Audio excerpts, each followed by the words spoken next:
tous. Aujourd'hui, pour la première émission, Eurydice a le plaisir de recevoir trois belles femmes en compagnie de notre modératrice du jour, Mélisse. Merci Eurydice.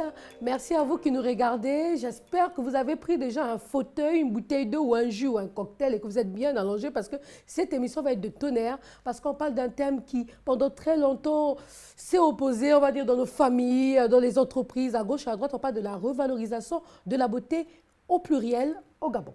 J'espère que je l'ai bien dit, Eurydice. Oui, la beauté plurielle. La beauté plurielle. Merci autant pour moi. Justement, Eurydice, d'abord, présenter ce que tu fais aujourd'hui. Eurydice, c'est quoi? C'est une marque de vêtements. On t'a vu dans la mode, c'est du stylisme. Qu'est-ce que c'est, Eurydice? Alors, à son lancement, Eurydice ciblait principalement les femmes rondes. Alors, on était vraiment dans la valorisation et la promotion de la femme ronde à travers la mode, la marque Eurydice, les défilés, les événements, tout ce qui était autour de l'univers de la femme ronde. Aujourd'hui, enfin depuis quelques mois, nous avons changé un peu, notamment d'identité, mais aussi on a ouvert la problématique à toute la beauté plurielle. C'est-à-dire que de nos jours, quand on parle d'inclusion, ce n'est pas seulement la femme ronde qui est mise à l'écart, mais ça peut être aussi la femme un peu plus noire, un peu plus sombre, un peu plus petite, Dès lors où on ne rentre pas dans une certaine beauté, on est tout de suite exclu et c'est dommage parce que malheureusement, toutes les beautés sont belles. Merci Eurydice. Et justement, il n'y a pas que Eurydice ce soir. Je suis accompagnée de deux magnifiques dames. On a la petite dame qui est une blogueuse qui est déjà très connue, qui fait des articles de tonnerre, c'est ça? Et bientôt peut-être aussi une web TV. Oui, c'est ça. Une Et émission. juste à côté, j'ai Audrey aussi qui n'est plus à présenter dans le monde, on va dire quoi, audiovisuel, parce qu'elle a beaucoup de casquettes. C'est non seulement une entrepreneur qui a créé une marque de tonnerre qui fait en sorte qu'aujourd'hui, on peut perdre un peu de rondeur pour être un peu plus sexy. C'est aussi une dame qui a inventé un mouvement qu'on appelle le gospel fit, c'est-à-dire faire du sport avec de la louange, donc on dépense un peu de calories. Elle a énormément de casquettes. Et donc Audrey, je veux commencer avec toi. Audrey, c'était une personne qui était obèse à l'époque, qui se coinsait même mal, mauvais. Pourquoi? Et après, tu nous crées une marque pour maigrir. Est-ce que le poids aujourd'hui était un frein pour toi? Est-ce que tu te sentais mal dans ta peau? Et c'était mal par rapport à toi ou mal par rapport aux autres? Merci Eurydice, merci Mélisse, merci la petite dame pour ce plateau. Aujourd'hui, Audrey est plus connue sur Miss Nil. C'est tout un univers autour de la beauté, autour du bien-être surtout. Une ancienne grosse, une ancienne claire. Aujourd'hui, maman et plusieurs entreprises, mais axées sur le bien-être. Pourquoi le bien-être? Parce que étant grosse, je faisais 124 kilos. J'avais beaucoup de problèmes au niveau des genoux, mais j'assumais mon poids, hein, ne vous inquiétez pas. J'étais toujours en haut talon, toujours en pantalon. Tant qu'il y avait ma taille, on continuait dans le poids. Mais avec les problèmes de santé et les problèmes personnels, donc j'ai perdu du poids énormément. Aujourd'hui, je suis à 83, mais je reste toujours l'ambassadrice d'Eurydice. Parce que je ne veux pas devenir fine comme la petite dame. Je veux toujours avoir mes rondeurs là où il faut. Donc, et j'avais un gros complexe de la pigmentation au point où je me suis dépigmentée. Je n'étais plus aux teintes caramel, j'étais maintenant aux teintes presque blanches parce que je portais des crèmes, croyant que je devais être plus belle en étant claire, jusqu'au comprimé. Donc, j'ai tout arrêté et aujourd'hui, je me sens encore plus belle en étant noire. Et en ayant perdu moins de kilos, pas parce que j'avais peur du regard des autres, non, mais surtout à cause de la santé. Merci Audrey. Je reviens sur toi Eurydice. Attends, la petite dame, hein, j'arrive. Donc je reviens sur toi Eurydice parce que aujourd'hui tu nous invites pour parler de beauté plurielle. C'est comme si tu constatais qu'il y avait un mal-être pour certaines femmes qui ne rentraient pas dans un carcan bien défini. Est-ce que tu peux nous en dire un peu plus? Oui, j'ai constaté auprès d'amis, de témoignages et même en regardant le panorama publicitaire aujourd'hui que la femme plurielle, c'est-à-dire avec toutes les caractéristiques de beauté, n'était pas assez mise en valeur. Et ça pouvait avoir un impact au niveau professionnel, au niveau familial, au niveau personnel, même au niveau psychologique et spirituel. Parce que du coup, quand une femme ne se sent pas belle à cause du regard des autres et que quand elle regarde la télé autour d'elle, elle ne se reconnaît pas, ben forcément, elle a tendance à se renfermer sur elle, à se négliger, à se dire que bon, à quoi bon, de toute façon, je ne corresponds pas aux critères de beauté, donc je ne suis pas belle, donc pourquoi faire des efforts pour être plus belle? Ça a un effet boule de neige parce que forcément, après, ça se voit de l'extérieur. Donc, si on est une femme, le jeune homme va voir qu'on est négligé, il ne va pas nous regarder. Et plutôt que de se dire que il ne me regarde pas parce que je suis négligée, j'ai abandonné parce que je suis grosse. Voilà, exactement. Okay. Et l'objectif, entre guillemets, de ce plateau, c'est de rappeler à toutes les femmes que vous êtes toutes belles, mais il faut le montrer, il faut l'assumer. Et ce n'est pas la télévision, ce n'est pas les publicités qui doivent vous dire si vous êtes belle. La beauté, c'est d'abord vous. Oui.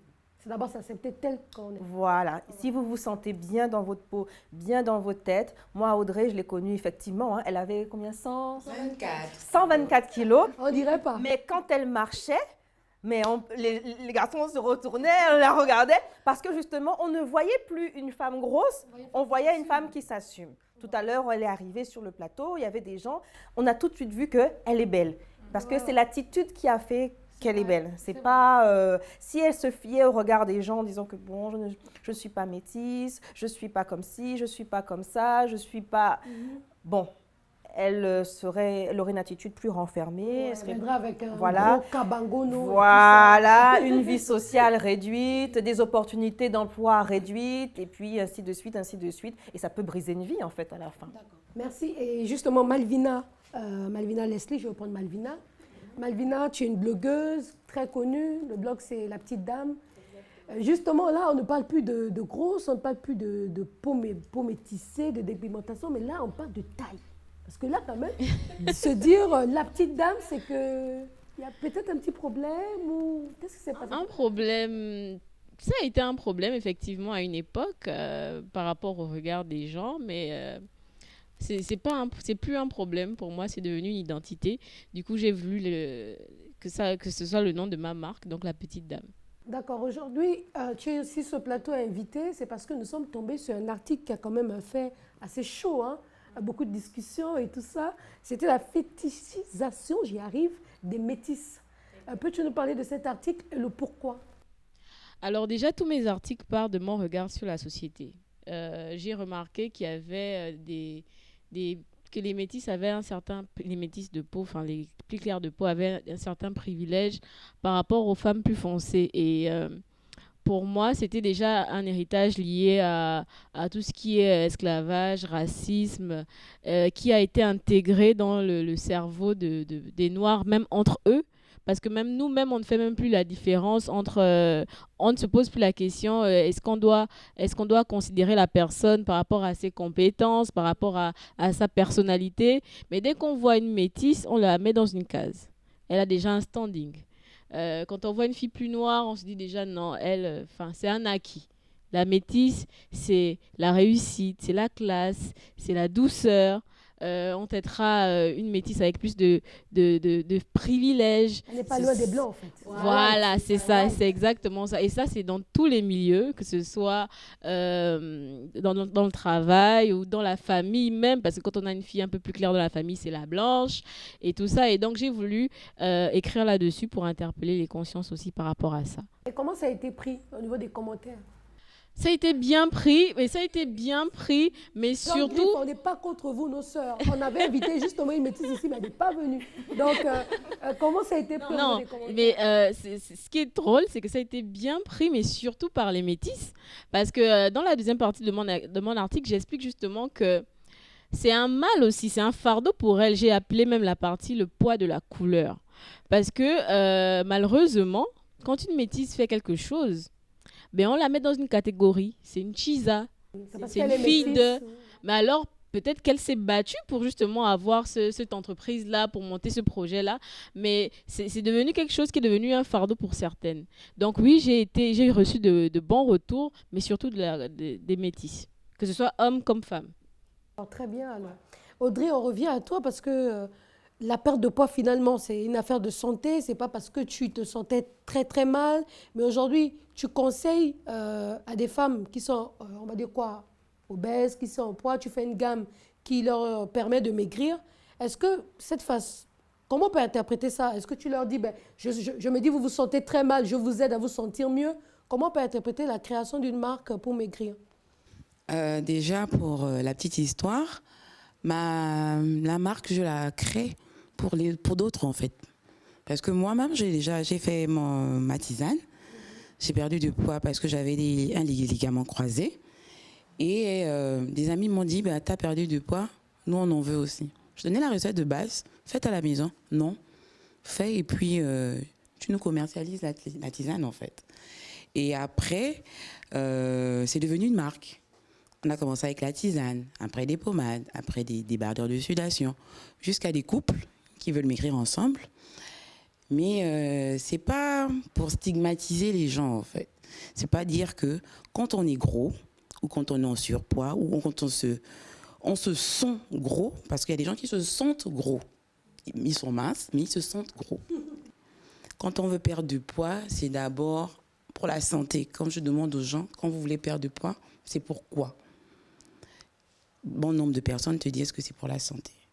Et là, on faisait un travail de fond. C'est d'abord, on discute. Et après, je vois si c'est nécessaire ou pas. Parfois, c'est juste changer son alimentation, faire un peu de marche. Pas besoin de tisane ou de pommade ou de gros produits ou une grosse cure pour perdre du poids. On a compris la leçon. En fait, aujourd'hui, Audrey a fait cette marque minceur pour aider les personnes à se sentir mieux. Parce qu'effectivement, qu'on le veut ou non, même si on s'assume être une femme forte, je suis une femme forte, par exemple, mais moi, je prends la tisane d'Audrey, ça m'a dépompé, je me sens mieux, j'arrive à grimper mieux les marches d'escalier. Donc, je pense que c'est ça, justement. Il n'y avait pas de problème de confiance en soi. Mais là, maintenant, on va parler d'un autre aspect quand même de ton ancienne vie. C'est qu'on sait que tu étais une kwanzeuse. Comme je disais tout à l'heure, c'était fort le kwanza et toi. Pourquoi avoir arrêté? Oui, en tant qu'ex-grosse métisse, une adepte du tcha. Elle-même va se reconnaître, la maman du tcha. En étant plus blanche, et peu importe les tailles de mes pantalons, j'avais quand même plus de dragueurs. Oui, oui, j'avais plus de copains. J'avais un peu plus de privilèges, quand même, parce que quand tu vas dans un marché et que tu t'assumes, parce que quand tu arrives et que tu as l'attitude d'une reine avec une grosse couronne sur la tête de petite blanche, tu dégages un truc qui fait en sorte que, bon, toi, on te met déjà à part et que tu as des privilèges par rapport aux autres. Et ça, si ça se voyait dans la famille, c'est-à-dire que, je prends un exemple, avant tu étais black, et tu es devenue claire, est-ce qu'on te disait que tu étais devenue plus belle, ou est-ce qu'il y a quand même des gens qui te disaient qu'ils te préféraient quand tu étais noire? Bon, aujourd'hui, quand j'arrive et qu'on est en réunion de famille, pas plus tard que hier à l'enterrement de mon grand-père, tout le monde a apprécié mon nouveau teint. Mais j'avoue qu'il y a un an, préparatif de mariage de ma petite sœur, quand j'arrive, ouh, la Congolaise est arrivée, notre white. C'était ça un peu. Pour toi, c'était admiratif ou ironique? On avait un peu les deux. Un peu des deux. Oui, on avait les pros du tcha et les anti-tcha. Ok, les anti-tcha. Voilà. D'accord, ok. Eurydice, aujourd'hui, là on est vraiment, je suis la trame parce qu'on est dans la dépigmentation.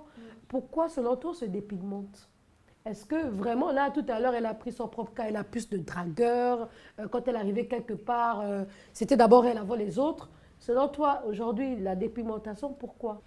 Parce que malheureusement, comme le disait si bien la petite dame, c'est synonyme de réussite sociale, professionnelle, ça aide, c'est un coup de pouce.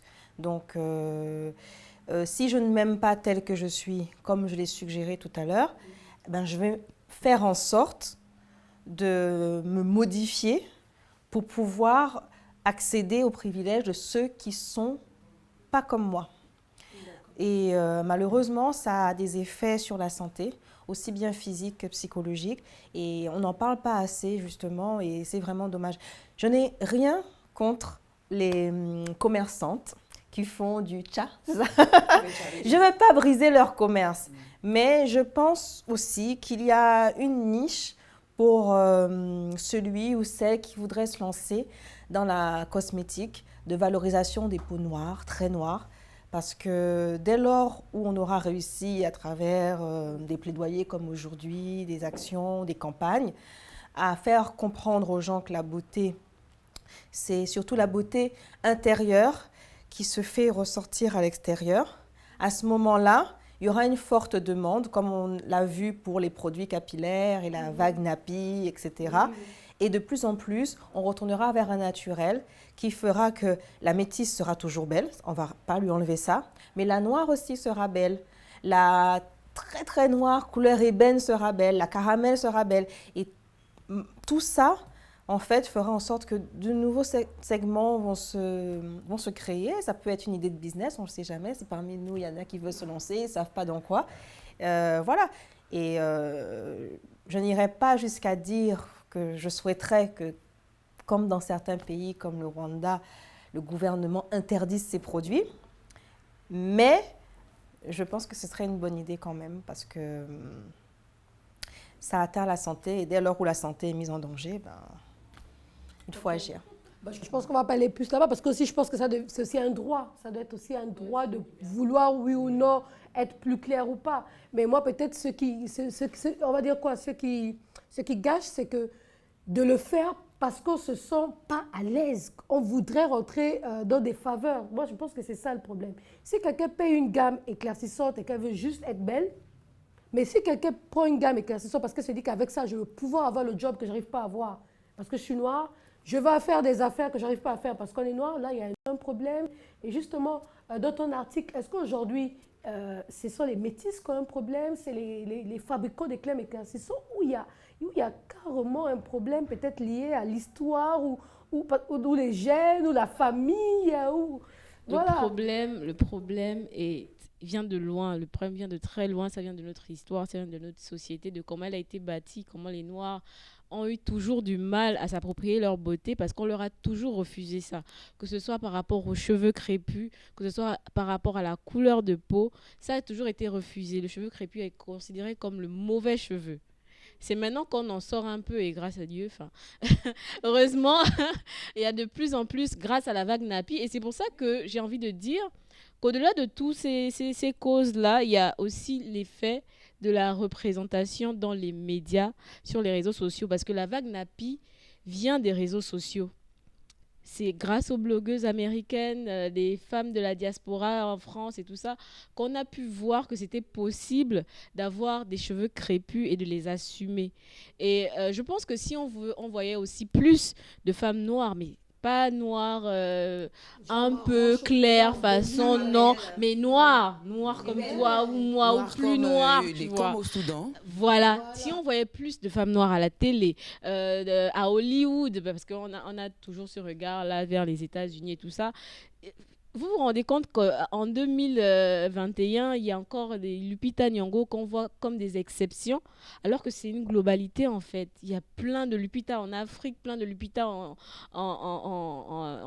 Amérique, même partout dans le monde, puisqu'on a même du mal à dire que les Noirs, c'est pour la... Il y a maintenant des Noirs en France, il y a maintenant des Noirs en Angleterre, partout il y a des Noirs. Donc il faut qu'ils soient représentés aussi dans les médias. Il faut qu'on les voit, que les jeunes... Parce que c'est ça aussi, que les jeunes s'identifient à elles et qu'ils se disent que pour passer à Hollywood, pour être à la télé, pour être une businesswoman, je peux être noire. C'est possible. Il faut qu'on voit que c'est possible pour pouvoir y croire.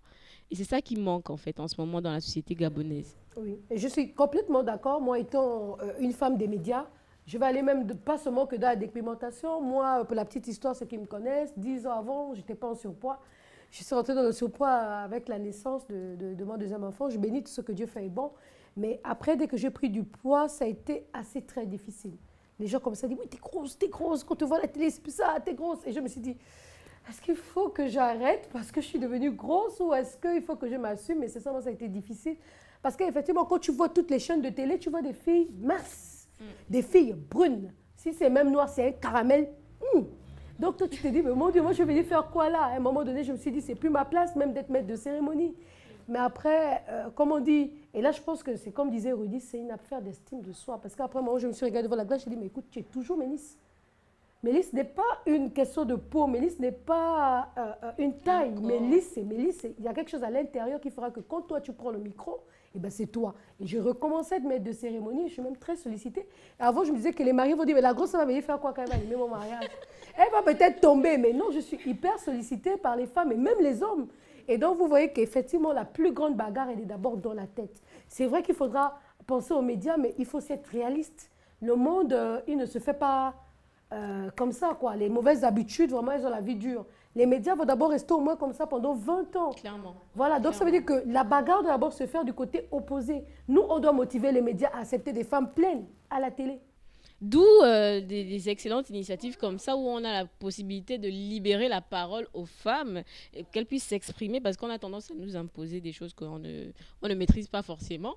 Mais les plaidoyers comme ça, c'est intéressant parce qu'on a l'occasion d'avoir des vraies opinions, du réel, pas les choses de la fiction. D'accord. Voilà. Et justement, avant de se quitter, on va faire un tour de table. Le tour de table, il va peut-être nous aider non seulement à faire une conclusion, mais aussi peut-être à aider ces personnes, parce que là, on a touché à tout le monde. On a touché à ceux qui se dépigmentent, on a touché aux petites tailles. Pas elle, hein. On a touché aux petites tailles qui se sentent peut-être complexées. On a touché aux personnes fortes. On a touché un peu à tout le monde. Et donc aujourd'hui, qu'est-ce qu'on peut dire à ces femmes qui nous regardent par rapport à leurs conditions physiques, qui se disent que c'est une barrière, c'est un frein, parce que quand elles prennent un magazine et qu'elles voient, je ne dirais pas la marque, 2 pièces, votre plat, elles se disent, ben là, moi, je ne peux pas être mannequin, c'est pas possible. Et ça gâche des rêves. Je ne peux pas faire de la télé. Parce que quand on voit les Miss Météo ailleurs, Miss Météo, c'est toujours des critères, fines, élancées et tout. Donc, je vais commencer par Audrey et terminer par Malvina. Audrey. Bon, à toutes les femmes et à tous les hommes, mais surtout aux générations futures, je dirais, éteignez les télés, éteignez les smartphones, regardez-vous dans la glace et restez droit comme un i. Et le point du i, c'est votre couronne. Acceptez-vous tel que vous êtes, parce que c'est comme ça que Dieu vous a créé. Et en chacun de nous, il a mis un potentiel, il a mis un génie, que Dieu seul lui-même, il sait que c'est un créateur, et vous êtes sa créature. Donc acceptez-vous tel que vous êtes. C'est vrai qu'on a toujours tendance à vouloir s'améliorer, mais ne vous détournez pas du chemin qui a été créé pour vous. C'est ce que je dirais à tous ceux qui me regardent. Oui, merci Audrey. Ne devenez pas quelqu'un d'autre. Voilà, améliorez-vous. Voilà, faites des soins de beauté avec votre peau noire. Il y a des soins magnifiques. Hein. Rien que, il y a une amie qui m'a dit, rien que le Nescafé avec de la tomate ou quoi. Ton thé noir devient très bien. Donc, améliorez-vous, mais ne devenez pas quelqu'un d'autre. Il ne faut pas que du genre dans l'album photo, on dit, oh, c'était toi. Non, ne faites pas ça. Donc, Eurydice, c'est toi qui nous as invités sur ce magnifique plateau. Si on pouvait parler pendant 1 heure, on l'aurait fait. Dommage, il faut penser au forfait des internautes. Est-ce que tu es satisfaite déjà? Est-ce que tu as encore des choses qui sont en toi que tu... Grosso modo, je pense qu'on a fait le tour. Effectivement, comme tu l'as mentionné, il me manquait un point de vue, mais nous aurons l'occasion d'en reparler ultérieurement. Comme je l'ai dit au début, c'est une première. Il y en aura d'autres. Si je pouvais parler aux internautes, c'est-à-dire que il y a une réalité dont on n'a pas parlé, c'est les filtres. Et au début, toutes les applications, elles avaient des filtres un peu amusants, des petites oreilles de chien, des petits animaux, voilà. C'était fun. Mais de plus en plus de filtres tentent à changer le visage, à nos visages, et à les rendre plus occidentaux. C'est-à-dire que je vais me prendre en photo, comme je ne vais pas aimer le reflet de ce que je représente, je vais aller dans les filtres et je vais tricher.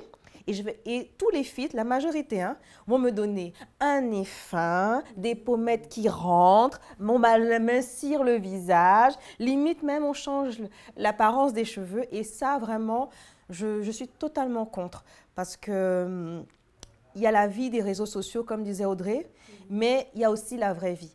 Parce que demain, sur les réseaux sociaux, je vais me filtrer à 100%. Et puis, quand on va se croiser dans la route, on ne va pas se reconnaître. Si jamais un garçon m'avait apprécié sur les réseaux sociaux, il va être amoureux de moi et quand il va me voir, il va plus être amoureux de moi. Alors que si j'avais montré mon vrai visage, il m'aurait aimé tel que je suis et on serait allé sur une relation saine. Donc tout ça, c'est du faux, c'est vraiment rester soi-même, s'apprécier tel que l'on est et ne pas abandonner le combat. Ça veut dire montrons-nous. Ça veut dire que si on ne nous montre pas, montre-nous. Faisons des émissions, faisons des tables rondes, faisons des selfies sans filtre. Abandonnons le contouring. Le contouring, c'est le mensonge. C'est le mensonge. Parce qu'à la fin de la journée, quand on rentre chez nous, qu'on enlève le maquillage et tout ça, la personne que l'on est, si on ne l'aime pas, on ne peut pas bien dormir, en fait, à la fin. Donc, pour nous-mêmes, pour nos proches aussi, parce qu'ils doivent se sentir violés dans leur estime, sans dire que mais nous a menti, c'est le mensonge. On croyait que tu étais belle. Déjà, ça énerve parce que ça veut dire que belle, c'est certains critères, mais en plus, tu ressembles à ça. Alors que si on valorise nos traits naturels, et voilà, tout à la fin, ils vont s'habituer et ils verront que finalement, on est toutes belles en fait. C'est vrai que, comme on disait, on est vraiment en train de penser à vos forfaits, mais effectivement que là, c'est encore autre chose, hein, le make-up. C'est encore autre chose, c'est quelque chose à dénoncer parce que là, c'est un autre sujet. On voit un peu le make-up quand on prépare un mariage. Ces fameux soins, finalement, qui ont toujours tendance à nous décaper. Pourquoi, quand on se marie et qu'on dit qu'on va être plus belle, on nous conseille dans les maisons esthétiques, les instituts, que forcément, il faut prendre une gamme éclaircissante. Ça, c'est vraiment toutes des habitudes à changer. On se rend compte que c'est toute la société qu'il faut retourner. Et je pense que, comme je disais tantôt, attendre que ce soit la société qui le fasse, ça va être compliqué, ça doit être nous. On doit s'accepter tel qu'on est. Il faut arriver au bureau un matin, pas m'écoper. Il y a des filles qui vivent que de ça. Arrêtez. Du lundi au dimanche, tu arrives au bureau, tu vas me couper tous les jours. Il y a des jours, viens comme tu es. Parce que tu vas lancer un message à quelqu'un d'autre qui va se dire, écoute, finalement, on n'est pas obligé de se m'écoper pour sortir. Donc, je pense que c'est des habitudes qu'il faut... Voilà, donc il faut vraiment que ça rentre dans les mentalités. La beauté, elle est plurielle. Il n'y a pas une beauté, un style. La beauté, elle est plurielle. Je ne ressemble pas à Audrey. Je ne ressemble pas à la petite dame. Je ne ressemble pas à Mélisse. Mais une chose est sûre, c'est que nous sommes toutes belles. Audrey rentre quelque part, on dit qu'elle est belle. Mélisse rentre, elle est belle. Petite dame, elle est belle. Et moi-même, je suis belle. Donc, mais pourtant, on est toutes différentes. Et c'est ça qu'il faut que les gens, ils impriment. C'est pas parce qu'on ne ressemble pas à X qu'on nous a imposé qu'on n'est pas belle. Nous sommes toutes belles. Merci Eurydice. La petite dame, on va conclure avec toi. C'était déjà un excellent mot de fin, là. Vous me donnez du travail. Ce que moi, je pourrais dire, c'est... Eurydice l'a bien dit, on est là, on est 4. On est 4 totalement différentes, avec chacune, surtout pour nous 3, quelque chose qui était considéré comme un défaut, mais qu'on a transformé en une qualité. Moi, je suis petite, Mélisse est en surpoids, Audrey est redevenue noire. Enfin, nous, on a considéré longtemps quelque chose comme un défaut, qui est devenu une qualité et même une force, j'ai envie de dire, parce que voilà, mon blog s'appelle La Petite Dame, elle vend des produits amincissants, toi tu es... Moi je m'assume comme étant une woman MC forte. Une animatrice, une fille qu'on voit tout le temps, qui est tout le temps sous les projecteurs et qui est ronde. Donc je pense que ce que vous devez retenir, chers internautes, c'est que ce que vous considérez comme un défaut là, c'est faux, on vous ment depuis, c'est de l'arnaque. Vous êtes comme vous devez être. Assumez-le. À moins que ça endommage votre santé, là, vous devez prendre soin de vous. Mais tant que vous êtes en bonne santé, tant que vous êtes vous, assumez-vous. Moi, je vais juste finir par ça. Merci, merci. Et moi, chers internautes, comme je disais, on gère vos forfaits. On pense à vous, il faut que vous suivez toute cette émission. Donc déjà, remercier toutes les intervenantes, Audrey, Eurydice, grâce à toi, ce plateau est magnifique. Je savais que cette aventure serait très, très belle. Et bien sûr, Malvina, vraiment merci pour ce que vous faites. Et donc, vous avez retenu la leçon. Nous sommes peut-être pas parfaits, mais nous sommes nous. Et si vous ne vous aimez pas vous, vous êtes censé vivre avec vous pendant X années. Si vous n'acceptez pas, c'est vraiment la pire des erreurs. Acceptez vos rondeurs, acceptez votre petite taille, acceptez que vous êtes noir avec quelques boutons, ça arrive. Moi, j'ai même de la barbe. Acceptez tout ça, c'est vous, au fait. Et un jour, on va vous aimer pour cette originalité-là. Vous, on va vous choisir par rapport à une autre personne qui a l'air de convenir à une beauté universelle. Donc, sur ce, soyez vous, revalorisez la beauté plurielle dans votre famille, au Gabon et dans le monde entier. Soyez belles. Imposons-nous, diffusez cette vidéo, partagez cette vidéo, il faut qu'on impose notre diversité. Il faut que, si l'inclusion ne vient pas à nous, incluons-nous dans la société, dans le paysage audiovisuel. Imposer, partager, diffuser. C'est tout ce que j'ai à dire. Merci.